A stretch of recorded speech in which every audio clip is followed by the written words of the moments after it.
నాయీ బ్రాహ్మణులకు తెలుగుదేశం పార్టీలోని న్యాయం జరుగుతుందని రాష్ట్ర నాయీ బ్రాహ్మణ కార్పొరేషన్ డైరెక్టర్ విజయ్ కుమార్ అన్నారు. కర్నూలులోని బీసీ భవన్లో కర్నూలు ఎంపీ బస్తిపాటి నాగరాజు బీసీ సంఘాల నాయకులు బీసీ కులాల కార్పొరేషన్ డైరెక్టర్లను సన్మానించారు. ఈ సందర్భంగా విజయ్ కుమార్ మాట్లాడుతూ ముఖ్యమంత్రి చంద్రబాబు నాయుడు నాయీ బ్రాహ్మణులకు గతంలో ఎన్నో సంక్షేమ పథకాలు అమలు చేశారని అన్నారు. ఆవరణ పథకం ద్వారా గతంలో బీసీ కులస్తులకు పనిముట్లను పంపిణీ చేశారని విజయ్ కుమార్ గుర్తు చేసుకున్నారు. 15 మంది గ్రూపు సభ్యులకు సబ్సిడీపై రుణాలు ఇచ్చేవారని, ప్రస్తుతం అదే విధంగా ఇవ్వాలని ఆయన ముఖ్యమంత్రిని కోరారు. బడ్జెట్లో బీసీలకు కేటాయించిన నిధులను కర్నూలు జిల్లా నాయీ బ్రాహ్మణులకు కేటాయించాలని కోరారు.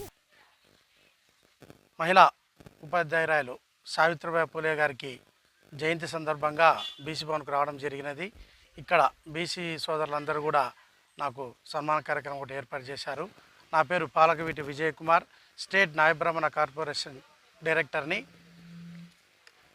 తెలుగుదేశం ప్రభుత్వము ఎప్పుడు కూడా నాయీ బ్రాహ్మణులకు అండా తెలుగుదేశం జెండా అన్నట్టుగా తెలుగుదేశం ప్రభుత్వము కోడుమూరు కాన్స్టిట్యున్సీ నుంచి నాయీ బ్రాహ్మణ కార్పొరేషన్ డైరెక్టర్గా నాకు అవకాశం కల్పించారు.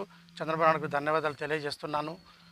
గతంలో కూడా తెలుగుదేశం ప్రభుత్వము నాయీ బ్రాహ్మణులకు ఆదరణ స్కీమ్ పెట్టి వృత్తి చేసుకునే కళాకారులందరికీ కూడా పనిముట్లను ఏర్పాటు చేశారు. తర్వాత గ్రూప్ లోన్స్ 15 మందికి ఒక గ్రూప్ లోన్స్ పెట్టేసి సబ్సిడీ కింద రుణాలు కూడా ఇవ్వడం జరిగినది. ₹1,00,000 తీసుకుంటే ₹50,000 సబ్సిడీ నుండి ₹50,000 నాయీ బ్రాహ్మణులు కట్టుకునే విధంగా సబ్సిడీ రుణాలు కూడా తెలుగుదేశం ప్రభుత్వంలో మంజూరు చేసినారు. ఈసారి కూడా చంద్రబాబు నాయుడు గారు నాయీ బ్రాహ్మణులకు న్యాయం చేయాలని చెప్పేసి ఈ బడ్జెట్ ప్రకారంగా 88 కోట్లు కర్నూలు జిల్లాకు, 99 కోట్లు నంద్యాల జిల్లాకు బీసీ కార్పొరేషన్ నుంచి కేటాయించడం జరిగినది.